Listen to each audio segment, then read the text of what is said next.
Mr. Chairman, I'm Yves Gonzalez, Head of Government Affairs and Public Policy for Google in the Philippines. Thank you, Mr. Chairman. Thank you. Please proceed, Attorney Gonzalez.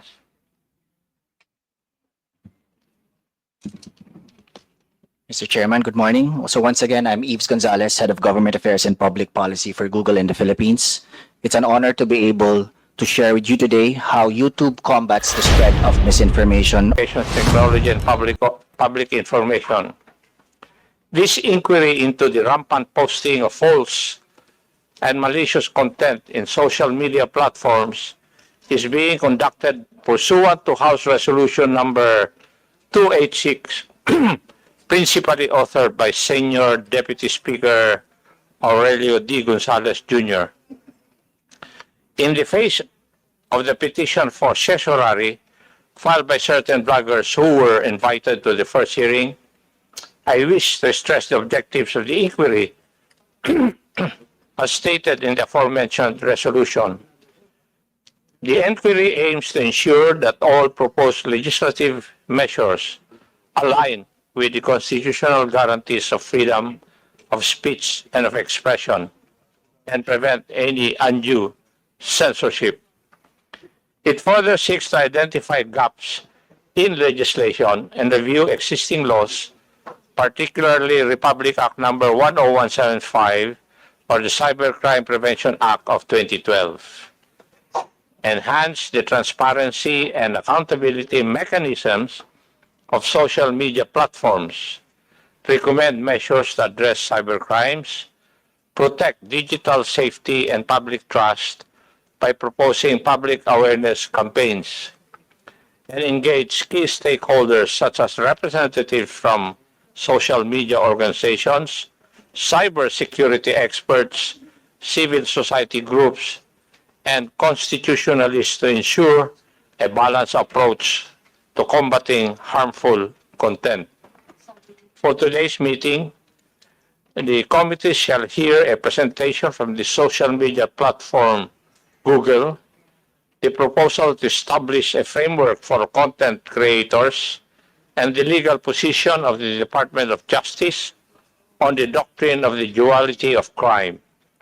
The joint committee shall also endeavor to further discuss the concept of cyber libel as a continuing crime.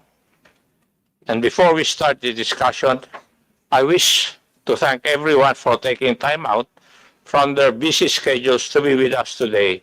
Maraming salamat po.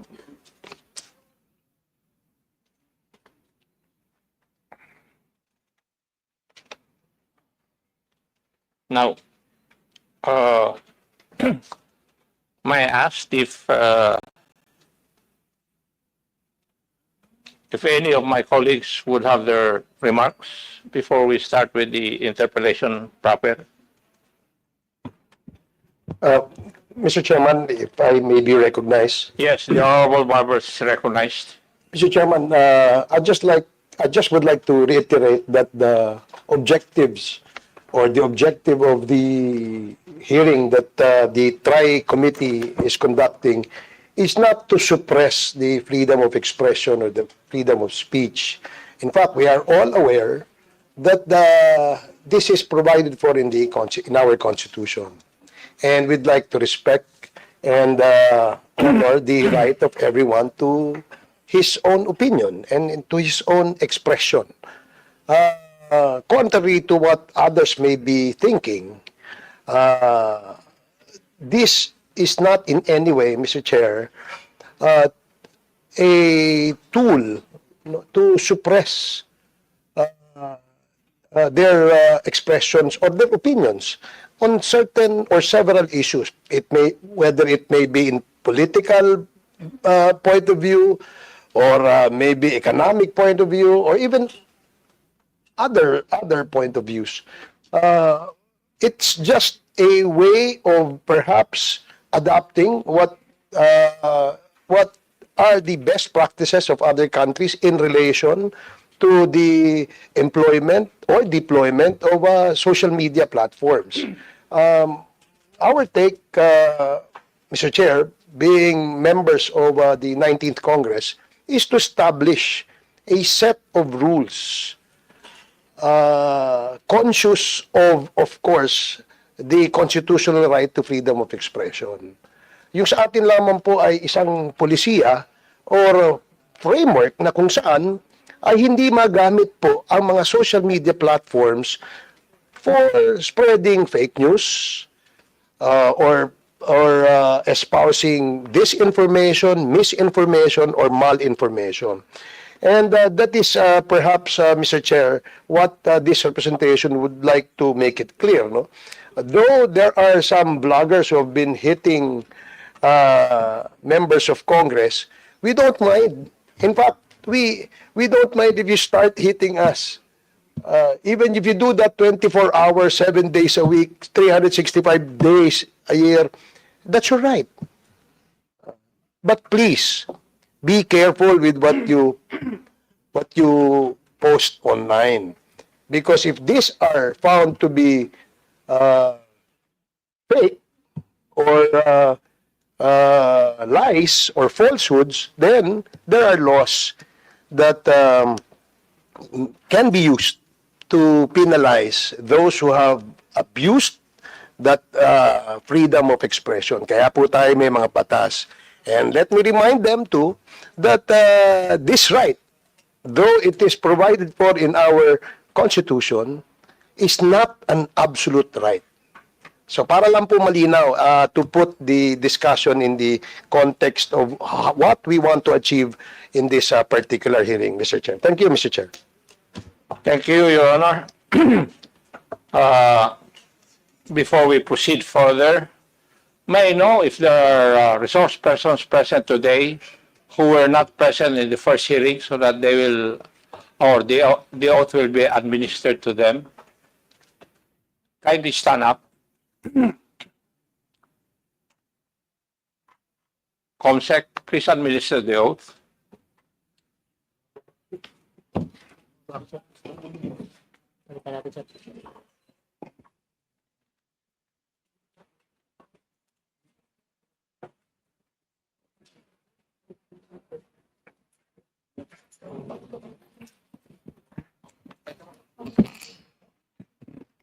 Please raise your right hand. You swear to tell the truth, the whole truth, and nothing but the truth in this inquiry. Please reply with I do. I do. Thank you. The oath has been administered, sir. Thank you, Comsec. May I hear a motion from to extend the inquiry pursuant to our rules? Mr. Chairman. Yes, the Honorable Paduano is recognized. Mr. Chairman, pursuant to our rules, may I respectfully move to extend the inquiry. So move, Mr. Chairman. Is there a second to the motion of the Honorable Paduano? Second. Is there any objection to the motion? Hearing none, the motion is hereby carried. We will now resume the deliberation on the measures referred to the joint committee. But before we do that, the representative of Google, are you going to present something? Mr. Chairman, Yes. with the indulgence of the chair and the members of this committee. Mr. Chairman, since we have first time to attend in this hearing, those invited resource persons, can we ask them, Mr. Chairman, their presence and their circumstances? If they really represent, or they really invited, or they are just representing somebody in this hearing, Mr. Chairman. Thank you, Mr. Chairman. Thank you for the reminder, Your Honor. Comsec, please acknowledge the resource persons present in this morning's hearing, including the new ones. Good morning, Mr. Chair. The following members are present today. The following resource persons are present. From the Anti-Money Laundering Council, Attorney Emmet Rodion Manantan and Attorney Erano Domale. From the Bureau of Internal Revenue, Attorney Tobias Gavin Arcilia and Attorney Ron Michael V. Uy. From the Philippine Coast Guard, Commodore J. Tariela. From the Department of Information and Communications Technology, Director Jose Carlos Reyes, Director Maria Cristina Abalos Naig, and Ms. Christine Applepre. From the Cybercrime Investigation and Coordinating Center, Attorney Wench Chu, and Director Rojun Hosilios, the Director for Cybercrime Operations. From the Department of Justice, Office of Cybercrime, Attorney Rodanji Parocha, Magtatanong ka. together with State Counsel Christian Bautista and State Counsel Gerald Vincent Sosa. From the National Bureau of Investigation, Cybercrime Division, Attorney Van Homer Angluben. From the National Telecommunications Commission, Attorney Kathleen Egipto. From the Philippine National Police, the Director of the Anti-Cybercrime Group, Police Brigadier General Bernard Yang. And from the Legal Service, Police Lieutenant Colonel Anacleto Daliva. Also from the PNP, Colonel Colombo Alan Aberia and Colonel Nova de Castro Aglipay. From the Kapisanan ng mga Broadcaster ng Pilipinas, Attorney Rudolph Hularbal, Legal Counsel. From Press 1 PH, Mr. Felipe Salvosa and Mr. Nico Bedina. From Google Philippines, Attorney Yves Gonzalez, Head of the Government Affairs and Public Policy. Your Honor, several social media personalities were invited. Present today are Ms. Maria Lourdes Tiquia, Mr. Ross Flores del Rosario, and Mr. Elijah San Fernando. And also Attorney Claire Castro. From the Philippine Daily Inquirer, Ms. Juliet Haveliana. From the Social Weather Survey, Ms. Linda Guerrero. From Scam Watch Philippines, Mr. Josel de Guzman. And finally, former colleague, Congressman Sylvester Bello. That's all for now, Mr. Chair. Thank you. Thank you, Comsec. The members of the three committees present this morning are the following. Chairman Joboy Aquino, yours truly, the Honorable Raul Daniel Manuel, the Honorable Rodante Marcoleta, the Honorable Joseph Stephen Caras Paduano, the Honorable Zia Raman Adiong, the Honorable Robert Ace Barbers, and the Honorable Ramon Rodrigo L. Gutierrez. Welcome po kayo sa hearing. Now, the representative of Google Philippines, are you present? Do you have a presentation to make? Mr. Chair, we do. Yes. How many minutes would that take? Around, Mr. Chair, around 10 minutes. 10 minutes. Okay, you have the floor. Mr. Chairman, once again, with the indulgence of the Chairman and the members of this committee, may I ask Attorney Gonzalez, your position in the Google? Mr. Chairman, I'm Yves Gonzalez, Head of Government Affairs and Public Policy for Google in the Philippines. Thank you, Mr. Chairman. Thank you. Please proceed, Attorney Gonzalez.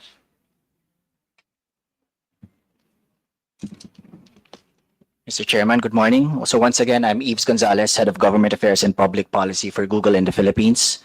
It's an honor to be able to share with you today how YouTube combats the spread of misinformation on the platform using our 4 R's responsibility framework. This is something that we consider core to our responsibility work. It is a complex and difficult challenge, but something that we're committed to tackling. YouTube's mission is to give everyone a voice and show them the world. Over the past 20 years, YouTube has grown into a platform where billions of monthly users are sharing and learning from one another with over 500 hours of video uploaded every minute. YouTube addresses the challenges of misinformation using the 4Rs responsibility framework. Remove content that violates YouTube's policies, raise up authoritative sources for news and information, reduce recommendations of borderline content, and reward trusted creators. By employing this framework, YouTube seeks to balance its commitments to preserving an open internet and being a positive contributor to a safe, healthy, and well-informed society. Certain types of misleading or deceptive content with serious risk of egregious harm are not allowed on YouTube and are removed. This includes certain types of misinformation that can cause real-world harm, election misinformation, and medical misinformation. General misinformation includes certain types of technically manipulated content that can cause real-world harm, such as content that has been technically manipulated or doctored in a way that misleads users and may pose a serious risk of egregious harm, for example, deepfakes. Misattributed content that may pose a serious risk of egregious harm by falsely claiming that footage from a past event is from a current one, which experts on this committee have previously referred to as malinformation. We also prohibit certain types of content that may negatively impact free and fair democratic elections. This can include content that could materially discourage voting, content that advances false claims related to the technical eligibility requirements for current political candidates, and incitement to interfere with democratic processes. YouTube also doesn't allow content that poses a serious risk of harm by spreading medical misinformation that contradicts local health authorities or the World Health Organization's guidance. Enforcing policies is a nuanced decision-making process. It is important to underscore that YouTube protects videos that have a clear educational, documentary, scientific, and artistic purpose, together called EDSA exceptions. To help determine whether a video might qualify for an EDSA exception, we look at multiple factors, including the video title, descriptions, and the context provided in the video's audio or imagery. But this is not a free pass to spread harmful misinformation or promote hateful rhetoric. Everyone is subject to our community guidelines, from private citizens to the most visible public figures. We release a quarterly community guidelines enforcement report, which gives insights into the volume of flags and actions we take on content that violates our policies and the impact that technology has in aiding that enforcement. In the third quarter of 2024, we removed over 9.1 million videos for violating our policies, 4.8 million channels, and 1.3 billion comments. In the third quarter of 2024, over 80,000 videos globally were removed for violating our misinformation policies. Content that violates our guidelines is flagged by a mix of automated detection and human reporting. Around 97% were automatically flagged by AI systems, 2% were flagged by users, and 1% flagged by organizations and government agencies. In addition to removing content that violates our policies, we also track the percentage of views on YouTube that are generated by this content. We refer to this metric as the violative view rate, or VVR. VVR is our North Star for measuring our progress on removing content that violates community guidelines as quickly as possible. In the third quarter of 2024, the VVR was 0.11% until 0.12%, meaning that for every 10,000 views of content on YouTube, only 11 to 12 of those views are of violative content. YouTube also elevates authoritative sources for news and information and provides context for viewers. YouTube raises authoritative voices for newsworthy events in search results and watch panels.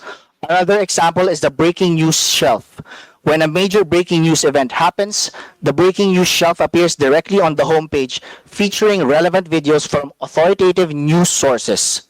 Similarly, if a viewer searches for a particular news topic on YouTube, they will see a top news shelf near the top of the results, featuring relevant videos from authoritative sources. The same goes for health-related searches. When you search for a specific topic, such as diabetes, for example, our health content shelf will highlight videos that come from authoritative sources. YouTube also equips our users with additional context to help them make their own decisions about the content that they consume. To do this, YouTube highlights text-based information about certain events, topics, and publishers from third-party sources using information panels across YouTube. This can be related to evergreen topics prone to misinformation or to provide information about the publishers themselves, for example, whether they are funded in whole or in part by a government. Across all of these topics, we aim to surface content that will be helpful to individual users. YouTube now also requires creators to disclose to viewers when realistic content a viewer could easily mistake for a real person, place, scene, or event is made with altered or synthetic media, including generative AI. Labels that reflect this disclosure will then appear. For most videos, a label will appear in the expanded description. But for videos that touch on more sensitive topics like health, news, elections, or finance, YouTube will also show a more prominent label on the video itself. In some cases, YouTube may also add a label even when a creator hasn't disclosed it, especially if the use of altered or synthetic content has the potential to confuse or mislead viewers. Just as we work to raise authoritative content where accuracy and authoritativeness are key, we also strive to reduce the spread of content that, while not violating our policies, can still misinform users in harmful ways. This might include conspiracy theory videos or content that brushes the line of what is acceptable. While this content can remain on YouTube, we don't recommend it to users or surface it prominently in search results. Finally, for 15 years, YouTube has had a revenue sharing model, the YouTube Partner Program or YPP. YouTube views monetization on its platform as a privilege. Creators must be accepted into YPP to be eligible to monetize their content. A key eligibility requirement for YPP is to follow YouTube's monetization policies, which include our community guidelines, terms of service, and advertiser-friendly guidelines. These policies apply to creators' channels as a whole and not just to individual videos. Over the past few years, YouTube has taken steps to strengthen the requirement for monetization so that spammers, impersonators, and other bad actors can't hurt the system or take advantage of creators meeting the eligibility requirements. Because of this unique model, YouTube has a natural, long-term incentive to live up to its responsibility. Advertisers, viewers, creators, and media partners do not want to be associated with harmful content. YouTube works hard every day to make the right calls on balancing openness and responsibility, and its advertisers, users, and creators hold YouTube accountable. For more information, we are sharing these 3 links for the benefit of the committee. With that, thank you again, Mr. Chairman, for this opportunity to share our inputs with this committee today. Thank you. Thank you, Attorney Yves Gonzalez. Would there be any questions from the members of the committee? Mr. Chairman, just a clarification. Yes, Dr. Barber's reference. Yes, Attorney Gonzalez, would you be able to tell this committee kung how many of our vloggers or the ones that use the YouTube social media platform are able to monetize? Would you be able to tell us that?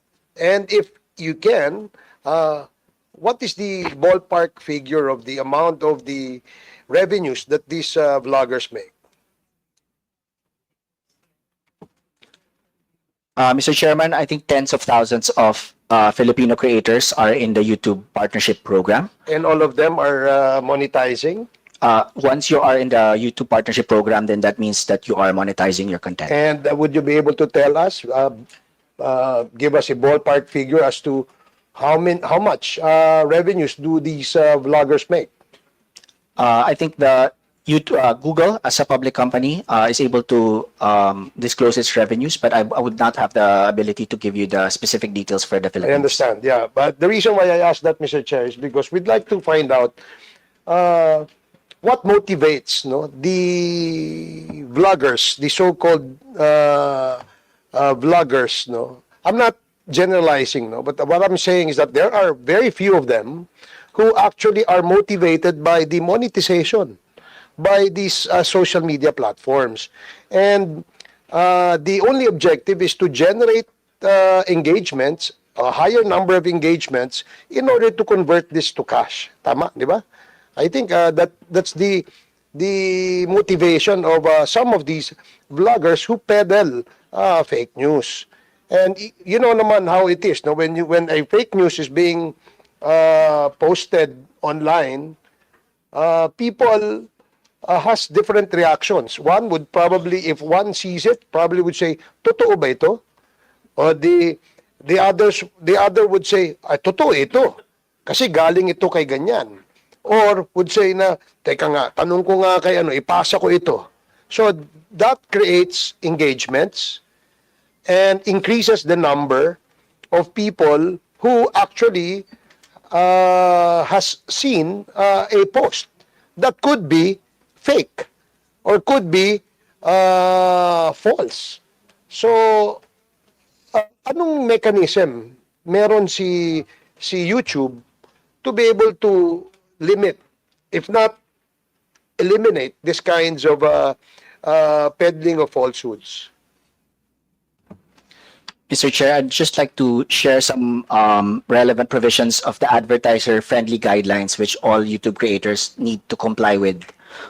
So some of the things prohibited are inappropriate language, shocking content, hateful and derogatory content, as well as incendiary and demeaning content. Does YouTube recognize vulgar languages or let's say yung pagmumura? Does YouTube consider this as obscene, vulgar, therefore gives them the right to take it down? In certain cases, that might fall under incendiary and demeaning. So let me just read what is stated. Content that is gratuitously incendiary, inflammatory, or demeaning may not be suitable for advertising. Okay, so kasi the reason why I asked that, parang it seems that napapabayaan natin yung mga nagmumura eh. Di ba? Kung yung taong na nagmumura, na gumagamit, nagpo-post ng kanilang mga content online ay nagmumura, eh karakter na ho nila yun. Maaaring pinalaki sila ng mga magulang nila na pinayagan silang magmura. Pero the question is there a mechanism? Yung YouTube ba, pagka nakita niyang nagmumura, yan, kahit man lang sana yung toot, di ba, yung mayroong, paano tawag doon? Yung, imbis na nagpatuloy yung nagmumura, parang, yung parang ini-stop yung word na yun or something. Meron ba kayong ganong mechanism? So as mentioned, if the content of the creator is already violative of our advertiser-friendly guidelines, YouTube might enforce some monetization policies. Yeah, but do they recognize yung vulgar languages na Tagalog, which gives them a ground to take it down? Do they recognize that? YouTube does have language experts in Filipino and other local dialects. So these are not AI generated, kumbaga hindi nila tinatranslate. Walang mechanism na we use a ganun. combination of both machine learning and AI assisted technologies, but at the same time we also do have human reviewers who are fluent in the local dialects. So human reviewers. So it's still dependent pa rin siya sa mga human reviewers. Combination, Your Honor. Okay, kasi alam mo, I'm sure you will agree with me na maraming mga vloggers na para lang maka-generate ng mapansin, ika nga, no? Nagmumura, no? In fact, bastos di ba? Hindi naman natin sila masisisi o hindi natin masisisi kung paano sila pinalaki ng kanilang mga magulang dahil siguro pinalaki silang bastos di ba? Yun nga ang sinabi sa akin ni Congressman Marcoleta na hindi dapat ganun. Dahil alam mo, tinuturuan natin yung ating mga anak na maging magalang, di ba? Na maging respectful. Hindi yung bulgar na bastos. Di ba, aling batikusin ka, huwag ka lang magmumura. Kasi subukan mong sabihin sa akin harapan yung ganun. Anong pakiramdam mo? Di ba? Pero kung online, kung magmura, kala mo ang tapang. Diba? Kaya nga sabi ni Congressman Marcoleta sa akin, hindi dapat pinapayagan yung mga ganon. Because we have laws. Lalo na kung defamatory. Tapos may kasama pang mura. Bakit hindi kayo magmura harapan, di ba? Pupunta kayo rito, hanapin nyo kami, magmura kayo, something like that. Tingnan natin ano mangyayari. Away itong mangyayari.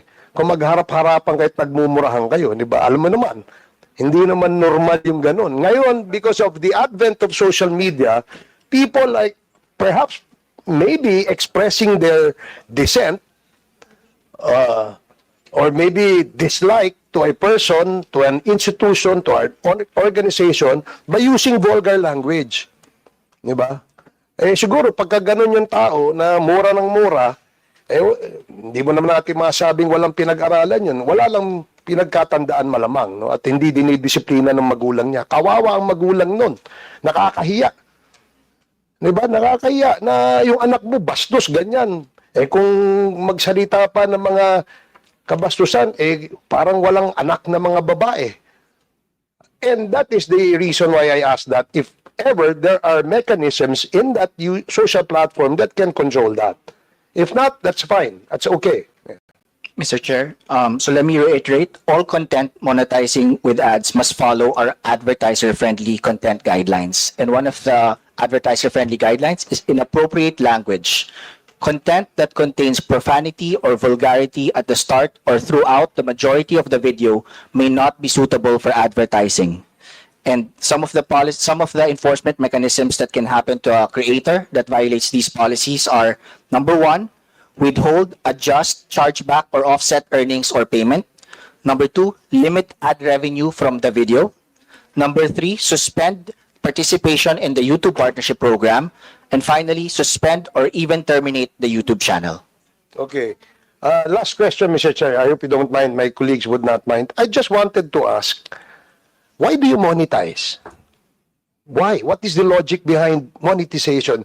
Because if you monetize, this probably is the main motivator or the main motivation of these people who are engaged in these kinds of ads in the YouTube. Bakit kayo nagmo-monetize? Mr. Chair, monetization through advertising is what pays for the service. So the ability for YouTube to be able to provide a free service to billions of people all around the world is supported by advertising. So basically, it's advertising. That's correct, Mr. So Chair. commercial. Tama? So talagang generation of revenues. Di ba? So that's all, Mr. Chair. Thank you. Thank you, Your Honor. Thank you, Atty.